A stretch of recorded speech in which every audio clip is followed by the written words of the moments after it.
अस्सलाम वालेकुम दोस्तों, मैं इसरार।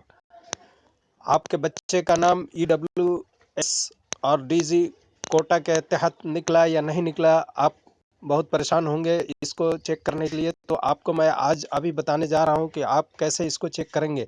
दोस्तों, आप आ जाइए होम मोड में मोबाइल के अपने और फिर गूगल क्रोम में जाइए। गूगल क्रोम को खोलिए। अब इसमें आप ये देखिए, ये जो www.edudel.nic.in में आप आ जाइए और ये इस तरह का पेज खुल करके सामने आएगा। अब आप देख सकते हैं इस पेज में EWSDGS दिख रहा है सामने ऊपर, आप देख लीजिए, ये ऐसा है इसका स्क्रीन। और इसमें देखिए ये EWSDG है, इस एडमिशन नीचे लिखा है, इसके ऊपर आप क्लिक मारें। ये देखिए क्लिक मार दिया इस पर। अब इस तरह का पेज आपके सामने खुल करके आएगा। इसको बड़ा कर लिया, ये आप देख सकते हैं इसमें ऊपर, ये देखिए। और उसके बाद आप ये देख सकते हैं 1 नंबर 2 नंबर है, इसमें 1 नंबर EWSDG पर आप क्लिक मारें। उसके बाद आप फिर आगे देखें, इसमें इस तरह का पेज खुल करके सामने आया। इंटर रजिस्ट्रेशन नंबर और इंटर डेट ऑफ बर्थ, ये दोनों कॉलम को भरना बहुत ज़रूरी है। तो आप इसमें इंटर रजिस्ट्रेशन में आप रजिस्ट्रेशन नंबर भर दें। जो नंबर आपको पहले मिला था फॉर्म फिलअप करते वक्त, उस नंबर को इसमें डालें आप। ये देखिए वो नंबर हमने इसमें डाला।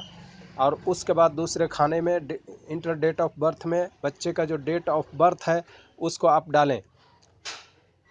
और उसको डालने के बाद आप नीचे ये सबमिट का बटन है नीले रंग पर, इसके ऊपर क्लिक मारें। सबमिट कर दिया। अब आप देख सकते हैं इसका रिजल्ट आ गया ऊपर। अब रिजल्ट में जिस बच्चे का नाम आ जाएगा उसका आ जाएगा, और इस बच्चे का जो मैंने ये अभी चेक किया है इसका नाम नहीं आया है। तो ये ऊपर लिख रहा है कि it is regret that your name does not appear in the list of successful candidates selected in the computerized draw of lots। तो बच्चों, आप का नाम, इसमें बच्चे का नाम नहीं आया है और इससे परेशान होने की ज़रूरत नहीं है। फिर इसके बाद एक और कट ऑफ निकलेगा, दूसरा भी निकलेगा, तीसरा भी निकलेगा। इसमें हो सकता है 10 दिनों के अंदर अंदर ये निकाल दें, तो इस कट ऑफ में भी नाम आ सकता है। आप घबराएं नहीं, सब्र रखें थोड़ा सा। और ये वीडियो से आपको कुछ जानकारी मिली हो तो इस वीडियो को लाइक शेयर सब्सक्राइब करना ना भूलें। थैंक यू दोस्तों, धन्यवाद। फिर मिलेंगे अगली वीडियो में।